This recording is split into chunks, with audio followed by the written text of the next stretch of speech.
A panic attack is a feeling of sudden and intense anxiety. The symptoms of a panic attack are not dangerous, but they can be very frightening. They can make you feel as though you're having a heart attack, or make you feel like you're going to collapse or even die. I'm Camilla, I'm a psychologist, and in this video I'll give you my 5 best tips for calming and managing a panic attack. Now, I don't go much into the symptoms and the definitions of a panic attack in this video, but if you do want to know more about that, you can check out my video from last week where I cover exactly that. I'll make sure to link it in the end card for you. So panic attacks are horrible. 1 in 4 of us will experience at least one panic attack at some point in our life. For most people who experience panic attacks, they'll experience just 1 or 2 in a lifetime. But for some people, reoccurring panic attacks can be a real struggle. If you do suffer from reoccurring panic attacks, you may have what we refer to as panic disorder. If that's the case, then there are other methods that can be used from a more long-term preventive point of view. We'll cover a few of those at the end of the video, but first, let's look at some things we can do to calm ourselves while the panic attack is happening. So the first tip I have for you is to acknowledge and accept that you're having a panic attack.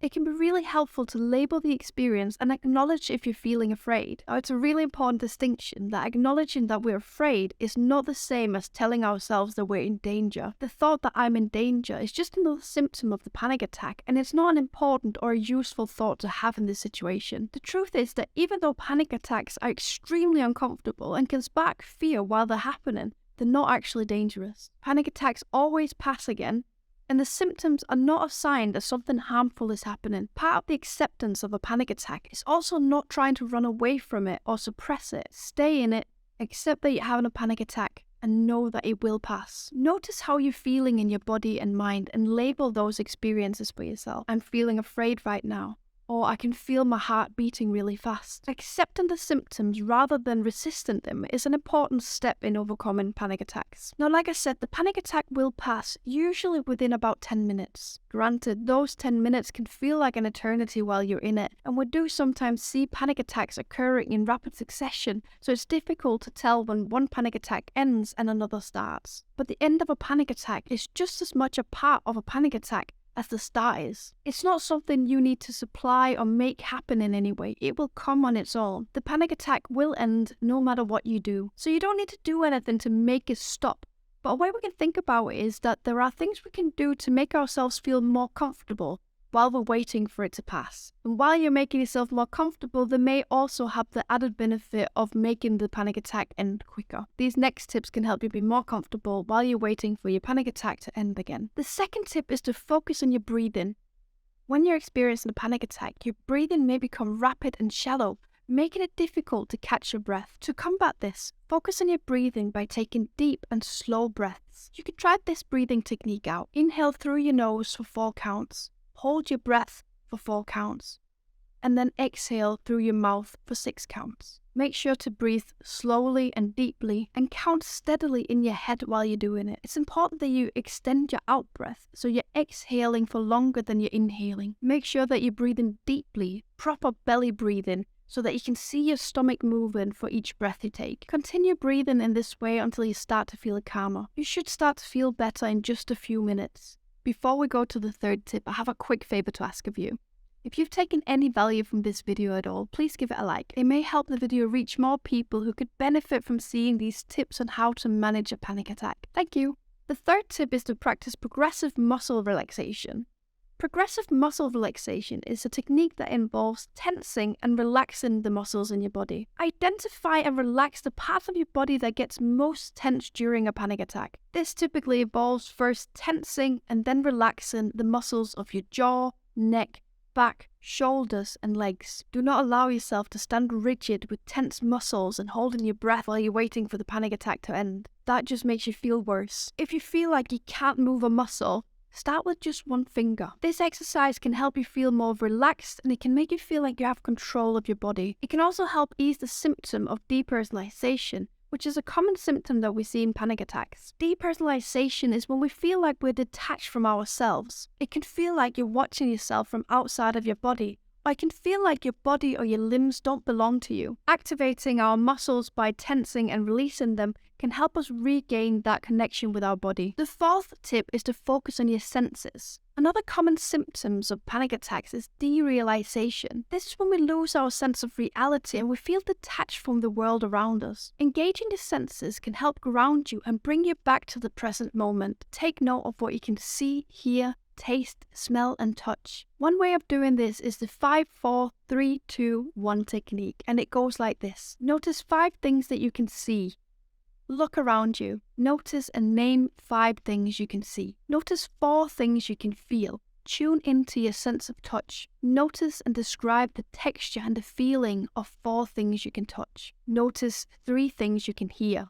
Listen carefully.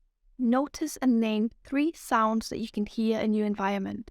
Notice 2 things you can smell. Notice and name 2 smells that you recognize. And notice 1 thing you can taste.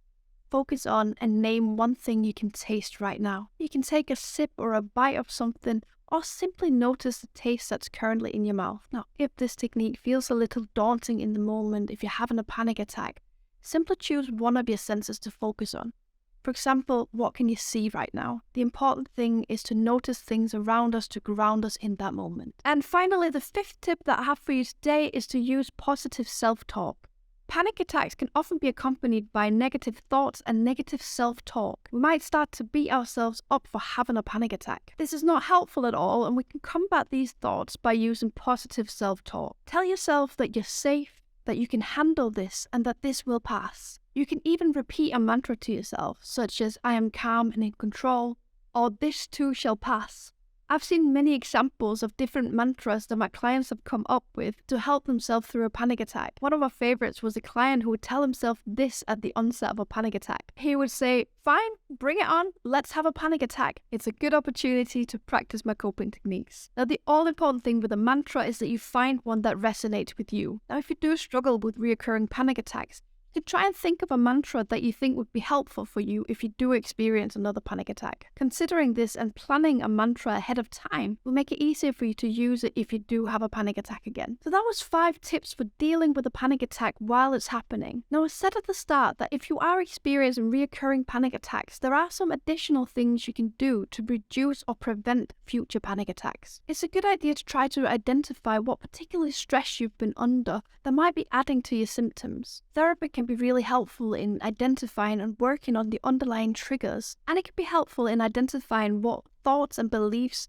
are fueling your anxiety and potentially holding you in a cycle of reoccurring panic attacks. Cognitive behavioral therapy is often helpful in doing that. I have a full video about cognitive behavioral therapy if you're interested in learning more about that. It's really important to not restrict your movements or your daily activities. This would likely just fuel the risk of future panic attacks. Generally looking after your mental well-being and having a good self-care routine to keep your stress and anxiety levels down can really help to reduce panic attacks as well. Some of the things that can help you do that are making sure that you get regular exercise, doing breathing exercises every day, practicing mindfulness regularly, eating regular meals to stabilize your blood sugar levels, and avoiding alcohol, caffeine, and smoking, as these can make panic attacks worse. If you are experiencing panic attacks frequently, then it might be time to seek professional help. A therapist can help you find the root cause of your panic attacks and can teach you coping mechanisms that can help you manage them. They may also recommend medication to help manage your symptoms. Remember that everybody experiences panic attacks differently, and what works for one person might not work for another. These tips that I've shared with you today are a good starting point and what I see be helpful for a lot of people,